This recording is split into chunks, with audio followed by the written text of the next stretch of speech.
Okay, it hardly seems like it's been 9 hours in, but 9 hours and 12 minutes, and we're still at only 1%. But it's putting down the base layers for the Connie. It's going to be the Yorktown, but it's Constitution class, so they call it Connie. And this is a long process. So we're going to stand here for the next couple of hours and just watch this go back and forth. Yes, I'm kidding. Alright, and so we're up to hour 33 and a half. And as you can see, we're starting to get some detail here. Alright, hour 43 and a half, roughly. And we're getting further and further along.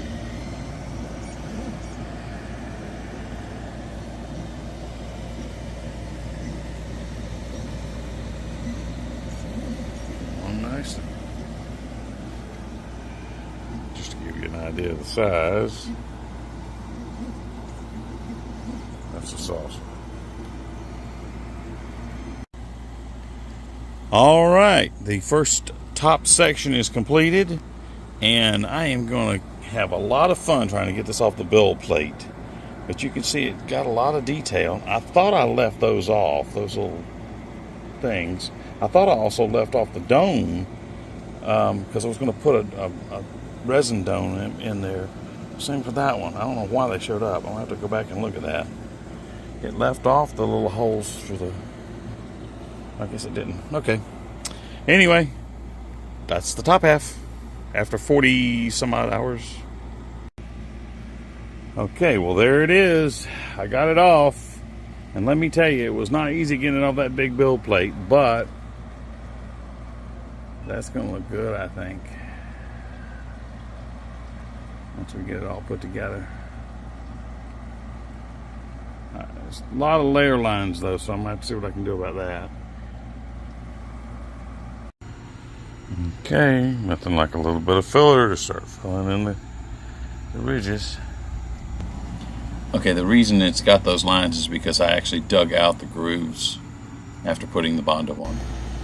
Alright, we've got the bottom side being produced at the space dock here in Augusta, Georgia.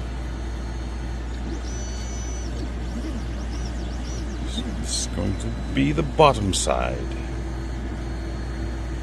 Alright, we're about 23 hours in for the bottom half. And as you can see, it's printing this part first because it dips here. It comes back up here and up in the center, obviously. So it has to print the dip first and then do the rest. Oh, what fun. Alright, the top half has been sanded down now after several days of hard sanding. No, well, actually just a few hours. But anyway, after a few hours of sanding and polishing and cleaning out all the little grooves so that they're back like they should be, we are ready for another coat of primer.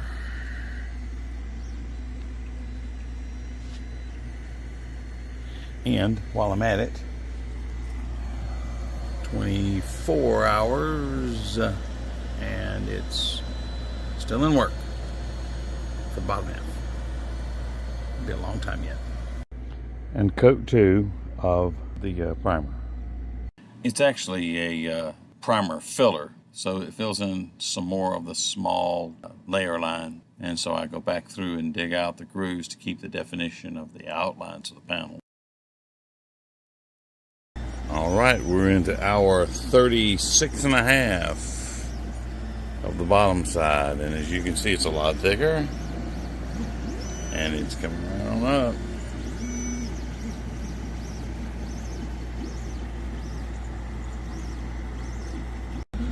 Okay, we're at the 44-hour mark, and it's coming along nicely.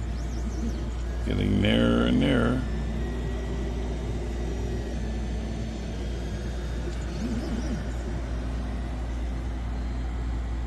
Okay, we're looking at 99% after 54 hours and a few minutes. And we only have one little problem. For some reason, we had a layer shift right here. Out of the blue for no reason. Just one layer shift. That's it, just the one. But the rest of it, even this over here, none of this was layer shifted in line with this. None of this here was layer shifted, just that piece. So I don't know if it was a software problem or what it was, but we'll have to fix that later. Turns out there was a little layer shift up top too.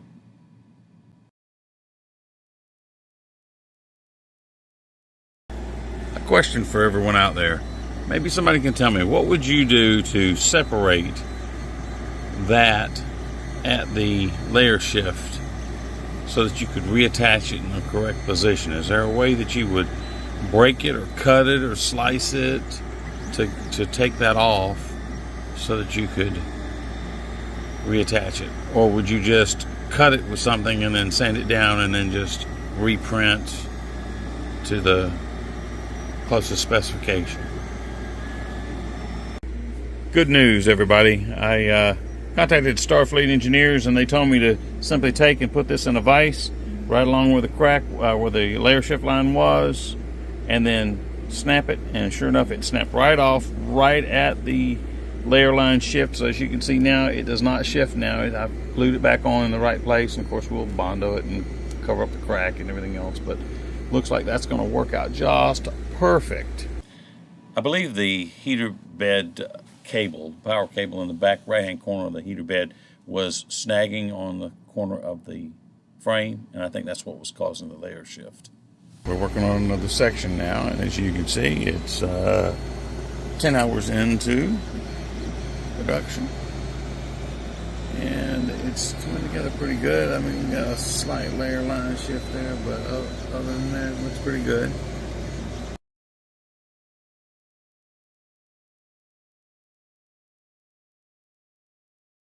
Almost 14 hours in, 13 3/4 hours in, and we're cooking right along.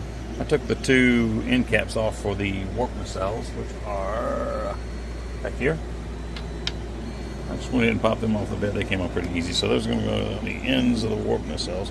This is the newer retrofit version of the Enterprise. I'm going to do a TOS next up.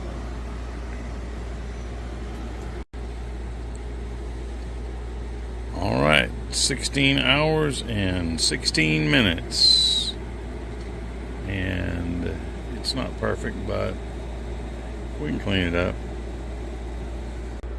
Okay, I'm trying to do this one-handed, and it's not glued together yet because I've got a lot of detail work I got to do, but I think it looks pretty good so far before the sanding. All right, we're starting the third and let's see, fourth and final piece, and this is going to come out to be a pretty huge model by the time it's over and done with, but starting the final piece.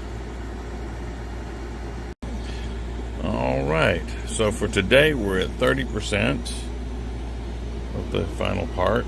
These will come up and join the nacelles and be the other part that goes on the back part. I've added some tape to kind of hold things down because I had one of these pop loose yesterday. It was way down here at the bottom, but it popped loose, so I just wanted to be absolutely sure that it wasn't going to move. I have to admit, I really need a magnetic bed for this, because taking the prints off, especially when they're a big print that covered the whole bed, like the top and bottom of the saucer, like this thing here, it was a nightmare getting it off the bed. So was that one. It was a nightmare. So really need a magnetic bed, just like I have on the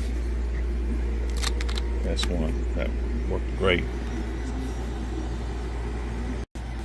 All right, we're sitting at 34 and a half hours, and we do have that one layer shift because I didn't support this well enough and it shifted a little bit, but I can break it there and reglue it like I did the other piece.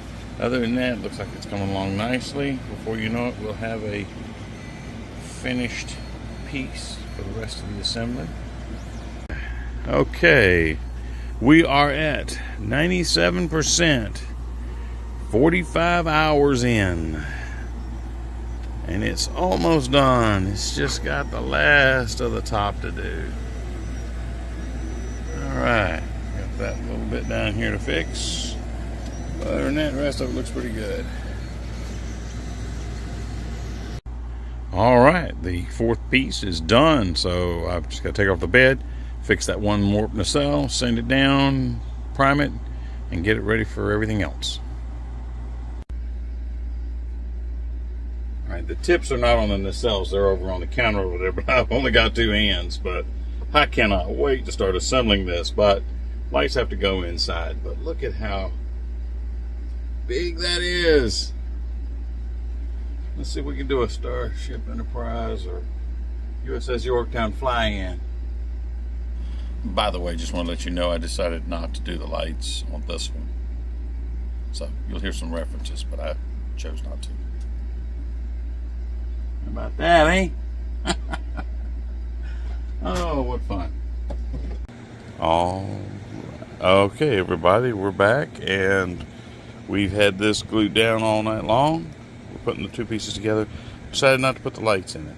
It's just, I need to 3D design it on the computer to have the right places for lights and everything. It's just not easy digging holes in it and everything else. Although I did drill a hole in the back here to go in for the wiring, and it would go in. I just felt like it was not a good design for that. So I'll use green screen tape to tape off some areas to add effects if I need to for filming. Alright, still more work to be done, but as you can see, I've started gluing it together. I decided not to do the lights. Gorilla tape, I tell you what, it'll hold the stuff together while the glue dries, that's for sure.